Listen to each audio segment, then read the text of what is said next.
Tienes 10 segundos para levantarte, coger la pistola y a punta de esperanza encañonar al enemigo, o meterte en tu casa sin que nadie te vea, servirte un ron cargado de paz y hierbabuena, abrazar a tu perro y, mientras se oxidan todas tus corazas, escribir este poema. Bueno, pues con este pequeño poemita comienza el pronombre. Así que, bienvenidos todos.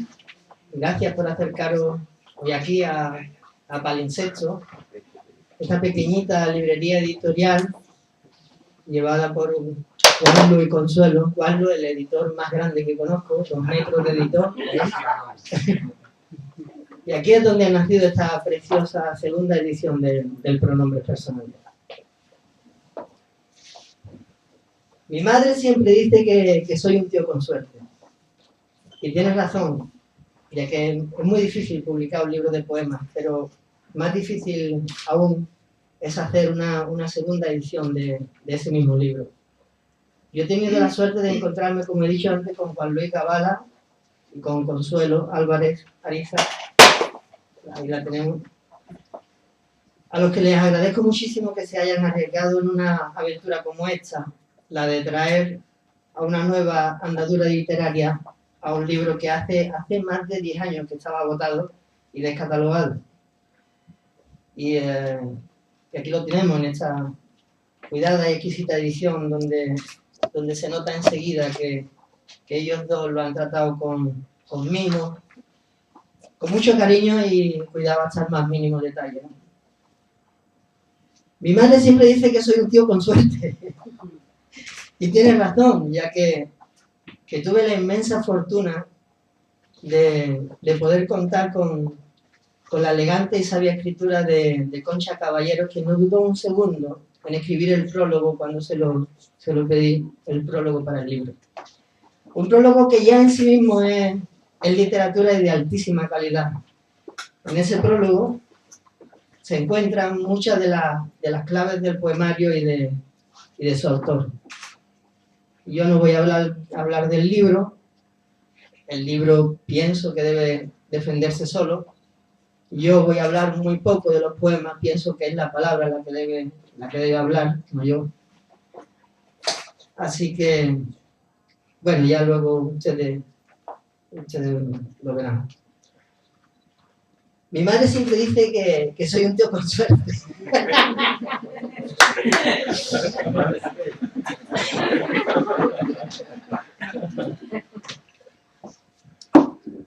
Y no le falta razón.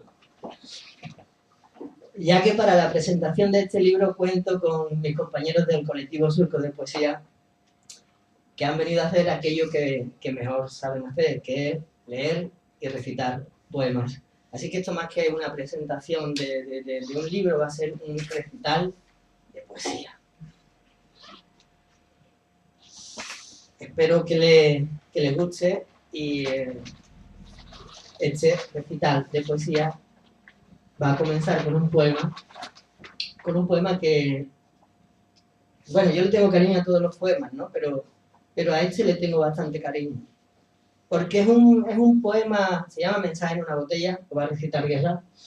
Es un poema amable que utiliza sentencias, pero que no quieren ni pretenden ser sentenciosas. El gran poeta griego Thanakis Chryssopoulos dice en un bellísimo poema, dice que la poesía es la meditación de los sentidos. Pues bien, yo siempre con eso me comí mucho el coco, me he pensado mucho, ¿no? La poesía, la meditación, los sentidos, sí, todo muy bonito, magnífico, perfecto, pero si eso no se puede compartir, o sea, si no se puede partir el pan con, o sea, si no se puede compartir, eso no sirve para nada. No tiene mucho sentido el juego. Así que, caballero, Guerra, mensaje en una botella.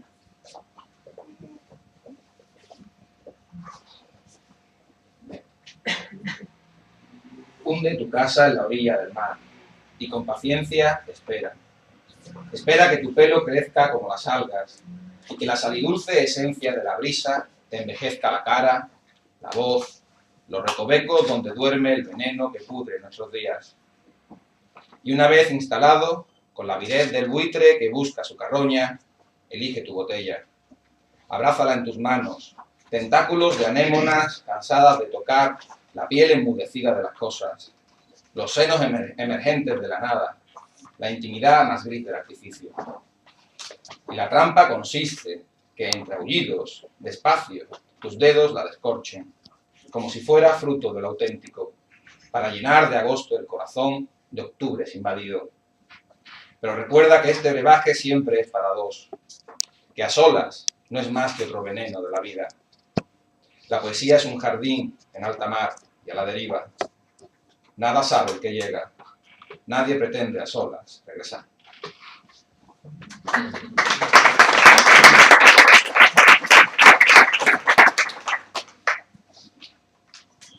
El siguiente poema, y debo decir que estos poemas han sido elegidos por mis compañeros del colectivo Surco. Yo no influyo en nada, entonces me he dejado llevar por ellos.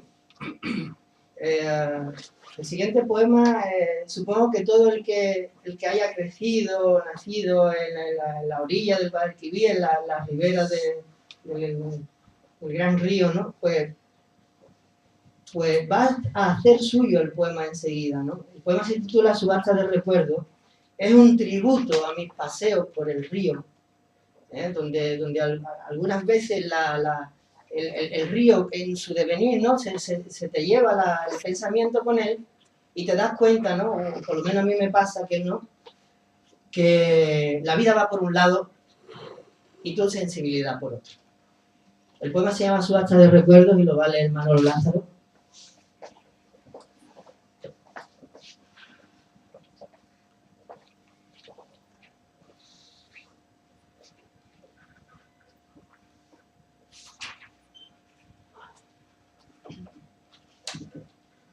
Como dice Vito, el poema hay un verso, empieza con un verso que yo creo que es de todos los coreanos.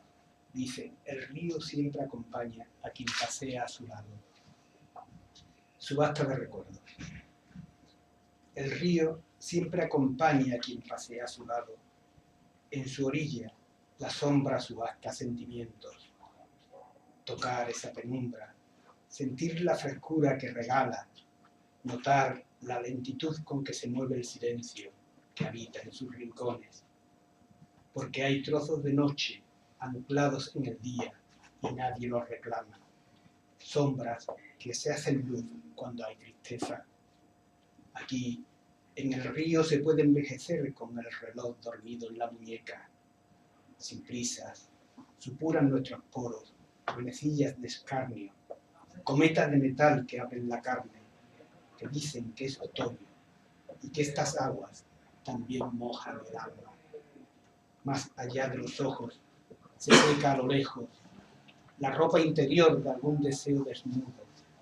Aquí, quien los ignora, con la corteza clara de los escorpiones, pero nada les grita tan fuerte como ellos. Luego, entre álamos, nace el vuelo de un milagro y todo se complica. La sombra de la orilla subasta sentimiento y tú has pujado fuerte. A unos metros la vida parece ir por otro lado.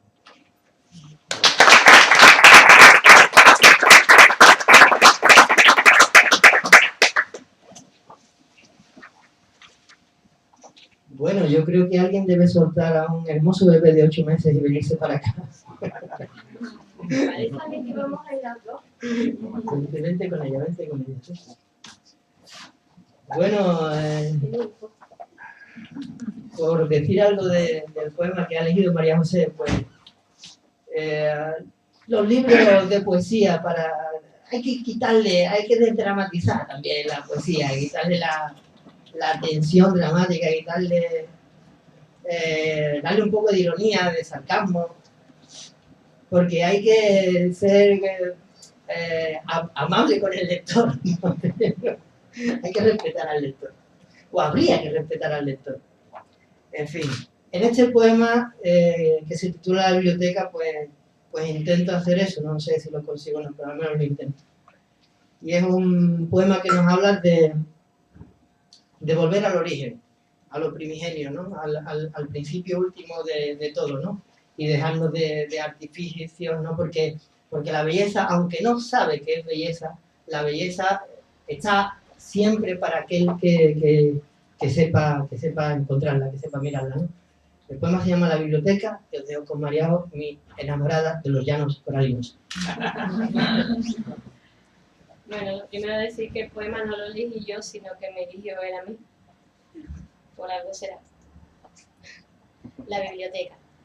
De pie, frente a la estantería de los libros que piden ser leídos, se nos convierte el índice en mirilla que le roza a la espalda a los volúmenes, que sopesa sus nucas e intuye sus adentros.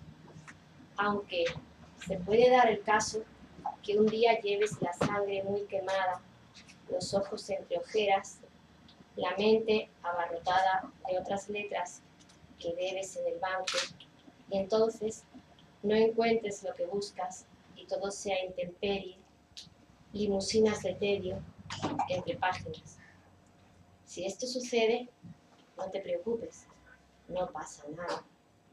Olvídate de libros por un día, siempre nos queda la bibliotecaria. ¡Bravo!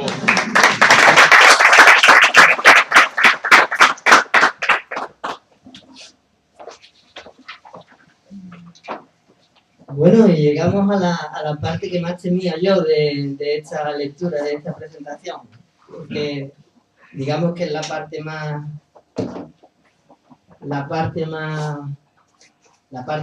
que tiene más rabia, ¿no? Hay más ira, y más, en fin. El poema que viene a continuación se llama Amapolas torcidas. Amapolas torcidas. Yo soy una amapola torcida. España es una fábrica de amapolas torcidas. Es un país maldito que por desgracia vuelve a las andadas. Me refiero con el tema de la emigración. Siento rabia y vergüenza. Pero bueno, dejemos que el poema hable por sí mismo. Don Juan, te necesito. Siempre.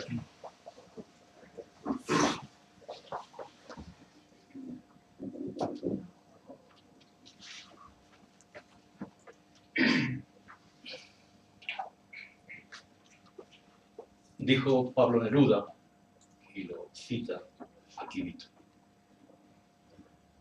nosotros, los de entonces, ya no somos los mismos.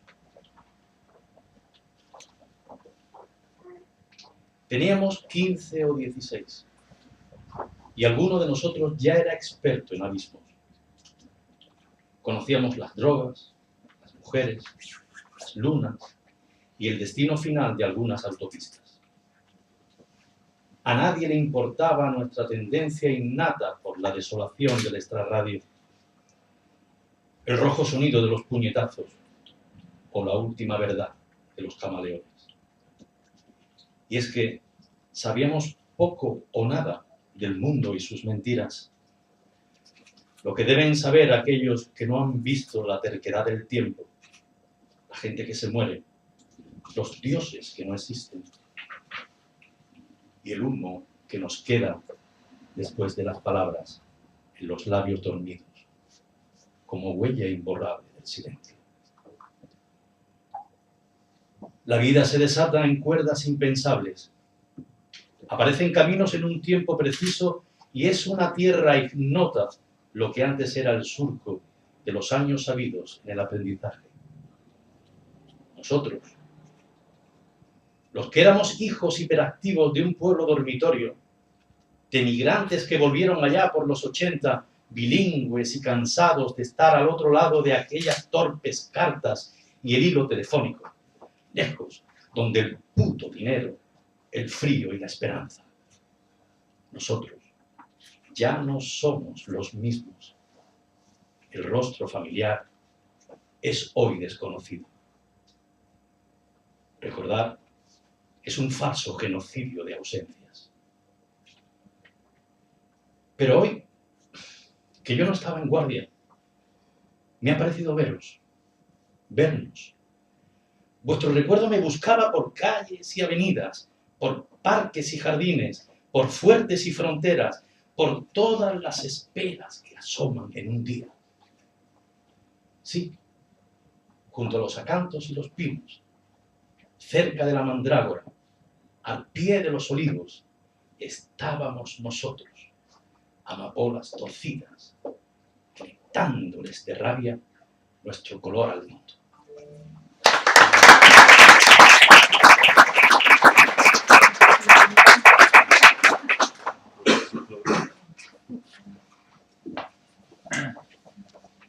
Bien, el poema que viene a continuación se titula Que solo tú lo sepas. Y aunque parezca mentira, este poema me lo inspiró un documental de National Geographic. Por contar un poco, ¿no?, la trastienda, ¿no?, lo que hay detrás del acto de la creación, ¿no?, de la literatura, ¿no? En fin, este poema lo va a leer mi amigo Juanma. Juanma, por favor, cuando tú puedas.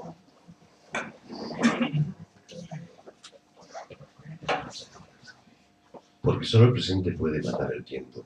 Yo también soy una vez de presa y una gota de angustia y la espesura de todos los espejos plagados de distancia que habitan el camino del que espera encontrar su mirada detrás de cada esquina, detrás de cada verso conocido, detrás de la palabra que ayer dijo y hoy no dice nada. Por cada segundo la tierra es golpeada por 2 kilos de luz solar. Puedo enseñarte mi colección de soles y desiertos, privados agujeros y públicas lloviznas. Ya que solo el presente se atiborra de esencia, yo también soy un cerdo con prisas, un barranco de escombros y una vela que abraza al consumirse la mano que la lleva entre las sombras.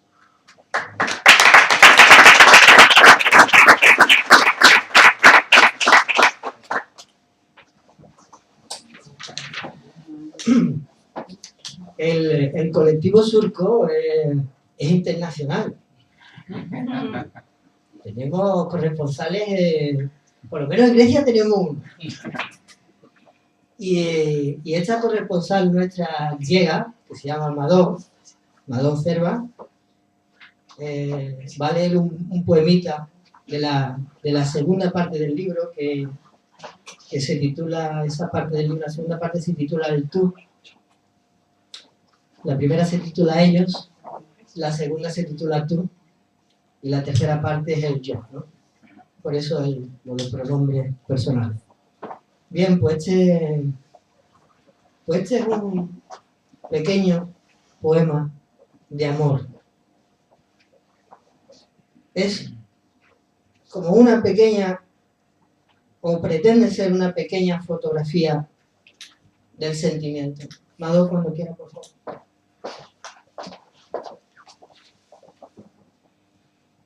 Y mañana amanece en tus piernas, me mezclo con todo y ya no existo ni sueño. Y es que todo está en mí, las cortinas, el cuadro, tu cintura, tu pelo, la ceniza perdida, las sábanas que sobran, tu bufanda dormida decorando el desorden, lo que hablamos anoche. Esta paz tan pacífica me asusta y me incita a despertarte.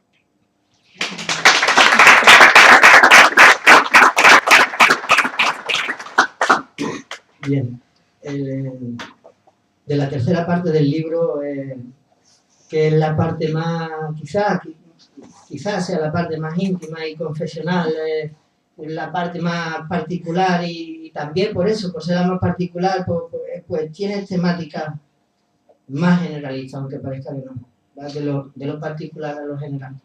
En fin, este poema que lo va a leer Pilar. Este poema se llama Pronombres personales, que es el que da título al libro, Reclamaciones al borde del espejo.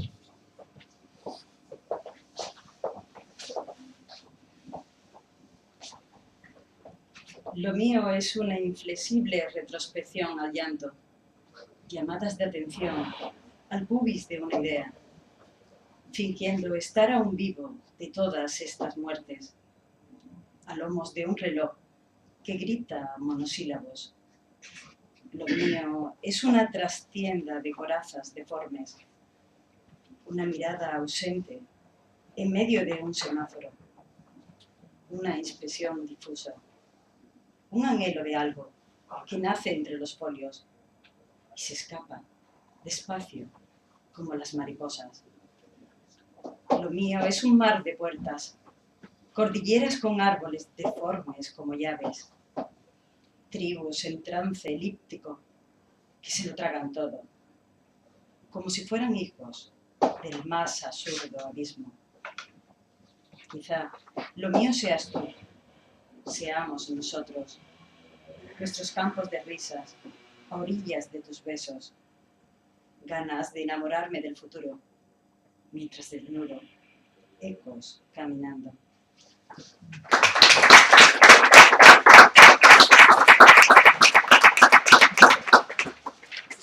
Bien, ya queda poco, no os preocupéis ya, o sea, más o menos. Bien, el siguiente poema lo iba a recitar mi amigo Pedro, pero viene su amiga Carmen en su lugar, el cual creo que hemos ganado bastante. En fin, os voy a... No, tan solo para decir, para dar una pequeñita introducción sobre este poema que a mí me interesa. Bueno, hay tantos tipos de poetas, hay tantos tipos de poesía como poetas hay, ¿no? Pero el poeta o los poetas que a mí me han enriquecido, que me interesan, son aquellos que no solo son poetas, ¿no? Que son otras muchas más cosas, ¿no? Me interesan los poetas con más de una mirada, ¿no? El poeta de interés público, el poeta para personas, el poeta ciudadano, el poeta denuncia, el poeta palabra, el poeta persona, ¿no? El poeta poema es lo que me interesa a mí, el que desnuda la verdad, ¿no? Y el que desmonta las mentiras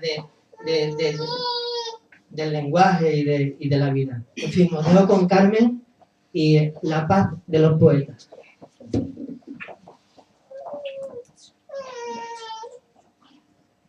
Ustedes no lo saben, pero tengo en mi mano la sombra de otras manos que he apretado en el tiempo. Y al dorso, estos nudillos que a veces han llegado con demasiada prisa a rostros enemigos. La paz del poeta es falsa. Con él habitan la espada y la pluma, la piel y la palabra, la tinta de unos puños que no aceptan la injusticia de un mundo descarnado.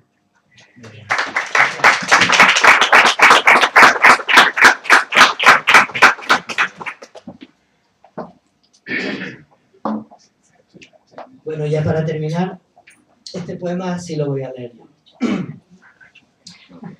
Que es el que más me gusta del libro. El último poema del libro. El epílogo. A veces es uno su propio bandido, otras la laguna donde se empantana, un hermoso barranco o su mismo sueño.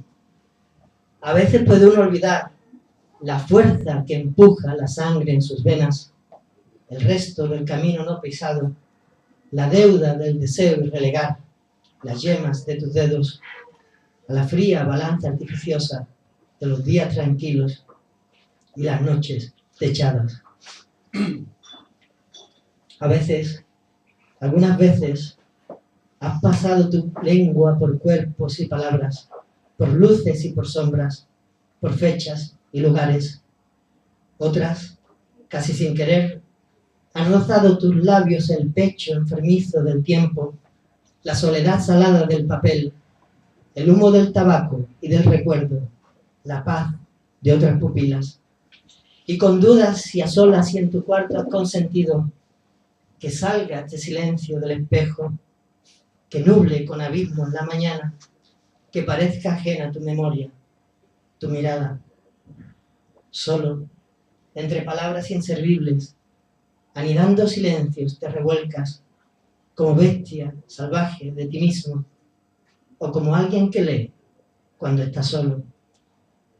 Y es que a veces es uno su propio bandido, otras la laguna donde se empantana, un hermoso barranco o su mismo sueño. Muchas gracias.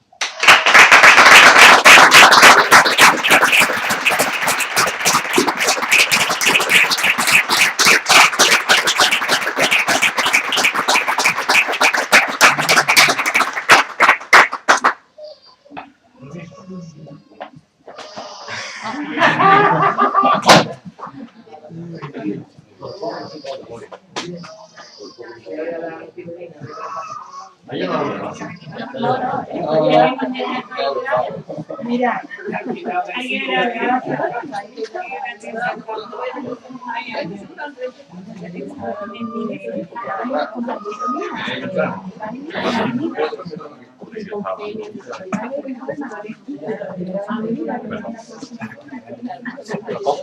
¿Cómo? Para el libro. Ah, sí. Ahora lo veis, ¿no?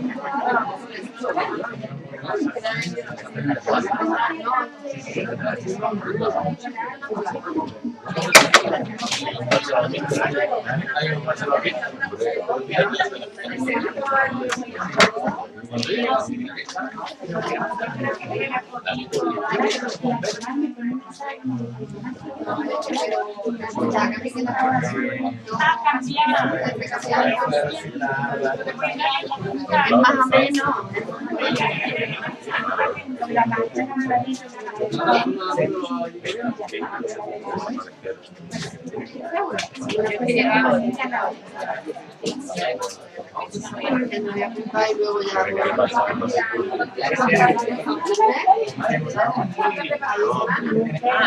No, no, me lo apunto porque luego yo en mi... Me creí que era que había acabado. Porque luego me cuenta...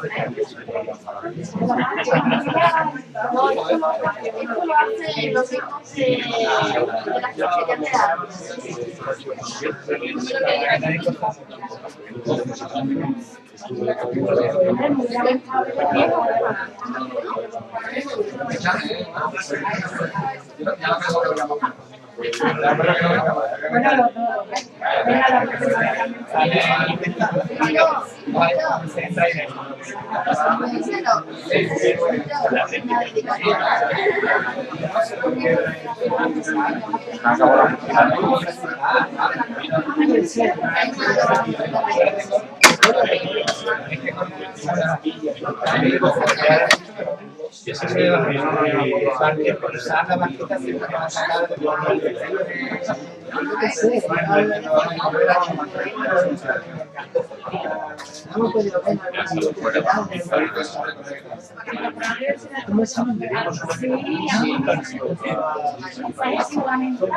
de